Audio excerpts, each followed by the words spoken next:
Bakit po parang tila sindikato, mafia yung datingan?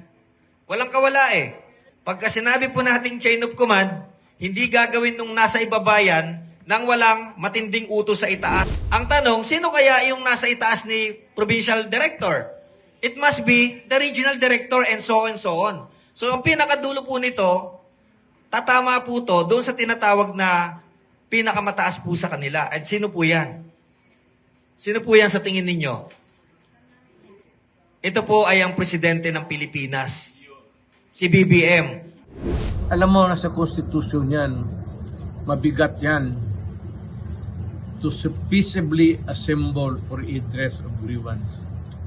It is a constitutional right of everybody. And you just cannot violate it. Kasi makakaroon ka ng kaso niyan at ang hatol niyan is dismissal from the service. Dahil noong araw po, noong mga panahong nagdaan, wala pong pumipigil sa aming karapatan upang magpahayag ng aming mga hinaing.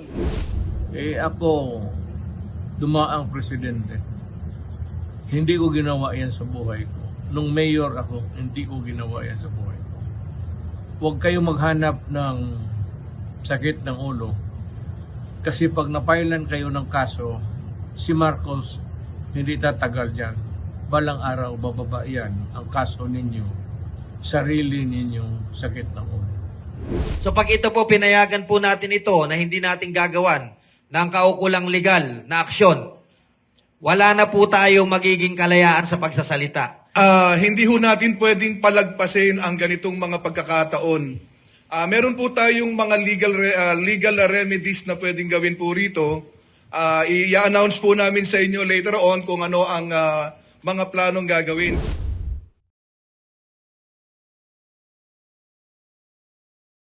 Kahit mga tricycle sa Bustos ay ayaw silang pasakayin matapos magsuot ng t-shirt na sumusuporta sa Maisog Defend the Flag Peace Rally ng mga supporter ni dating Pangulong Rodrigo Duterte. Dahil noong araw po, noong mga panahong nagdaan, wala pong pumipigil sa aming karapatan upang magpahayag ng aming mga hinaing. Kaya sa isang press conference sa San Juan City ay nagpaliwanag ang organizer sa aktibidad kung bakit hindi natuloy ang pagsasagawa ng mapayapang rally. Ayon sa co-convener ng grupo, nanggaling raw sa Malacanang ang pressure sa mga lokal na opisyal ng Bustos para pigilan ang event. Hinala ng grupo, si Pangulong Bongbong Marcos mismo ang nagpapigil sa peace rally. Bakit po parang tila sindikato, mafia yung datingan? Walang kawala eh. Pagka sinabi po nating chain of command, hindi gagawin nung nasa ibabayan nang walang matinding utos sa itaas. Hamakin po ninyo dumaan sa Lieutenant Colonel.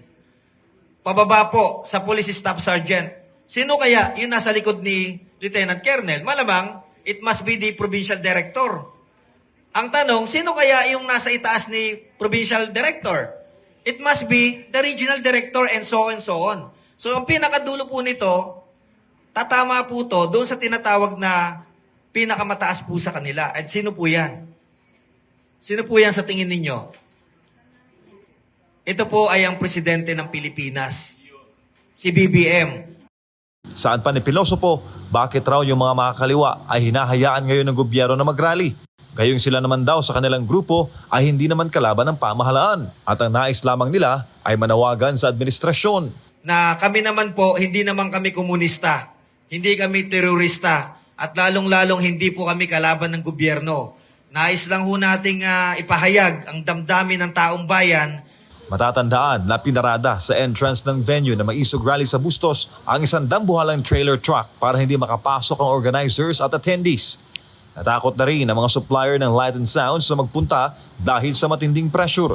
Dagdag pa ayon sa organizers ang pagpapahirap ng local government sa kanila na makakuha ng permit kahit hindi na ito kailangan. Hindi naman kasi pag-aari ng gobyerno ang venue kundi isang pribadong lote. Ito pong rally natin na peace rally na isasagawa, pinirwisyo talaga ng mga durobo. Kitang-kita po natin yan kasi nagtulong-tulong sila mula munisipyo hanggang PNP, no, hanggang yung tao. Imagine ninyo yung tao, isinusuoli na sa amin yung pera, ayaw niya na talaga. Simpleng tao lang sila. Para naman kay dating Pangulong Duterte, labag sa saligang batas ang pagharang ng Bustos LGU sa may isog rally. Alam mo, nasa konstitusyon yan, mabigat yan, to peaceably assemble for redress of grievance. It is a constitutional right of everybody. And you just cannot violate it. Kasi makakaroon ka ng kaso niyan at ang hatol niyan is dismissal from the service. Kaya ang organizers, pinag-aaralan na ang pagsasampa ng kaso sa lahat ng mga humarang sa aktibidad. Suportado naman ito ni dating Pangulong Duterte. Ako, dumaang presidente. Hindi ko ginawa yan sa buhay ko. Nung mayor ako, hindi ko ginawa yan sa buhay ko. Huwag kayo maghanap ng sakit ng ulo. Kasi pag napailan kayo ng kaso, si Marcos hindi tatagal dyan. Balang araw, bababa yan ang kaso ninyo, sarili ninyong sakit ng ulo. So pag ito po, pinayagan po natin ito na hindi natin gagawan ng kaukulang legal na aksyon, wala na po tayo magiging kalayaan sa pagsasalita. Hindi ho natin pwedeng palagpasin ang ganitong mga pagkakataon. Meron po tayong mga legal remedies na pwedeng gawin po rito. I-announce po namin sa inyo later on kung ano ang mga planong gagawin.